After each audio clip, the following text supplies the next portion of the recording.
एवं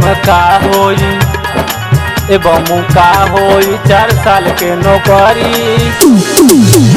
भले देव घर में ढोले हम चोकरी, भले देव घर में ढोले हम चोकरी।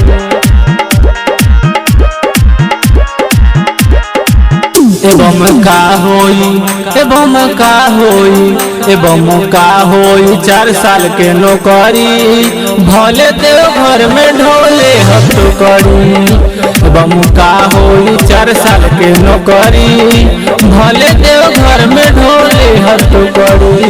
रिटायर होते बनइहे हम गटिया, ओही बिना दिमाग तोहर झुकरी। एवं का होई 4 साल के नौकरी। भले देव घर में ढोले हम चोकरी। एवं का होई 4 साल के नौकरी। भले देव घर में ढोले हम चोकरी। भले देव घर में ढोले हम चोकरी।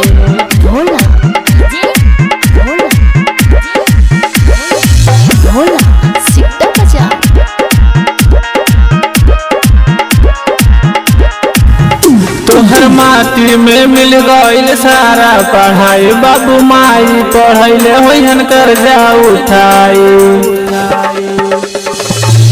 तोहर माटी में मिल गईल सारा पढ़ाई। माई बाबू पढ़ैले होइहन कर्जा उठाई। सोच के आज सबके छूटता रोआई।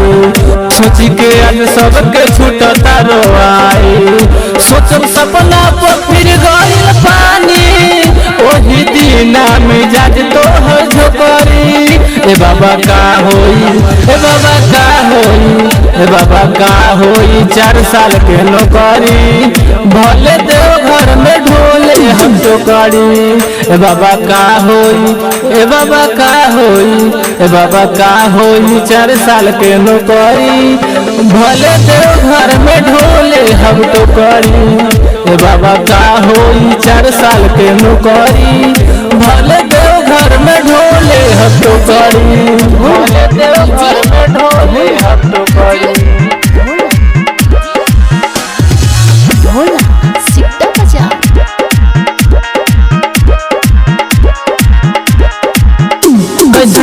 पति योजना आ गईल हो, सारा लड़का के जिंदगी के खा गईल हो।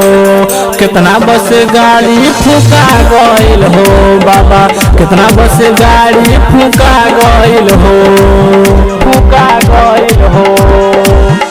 कैसन अग्निपति योजना आ गईल हो, कितना लड़का के जिंदगी के खा गईल हो।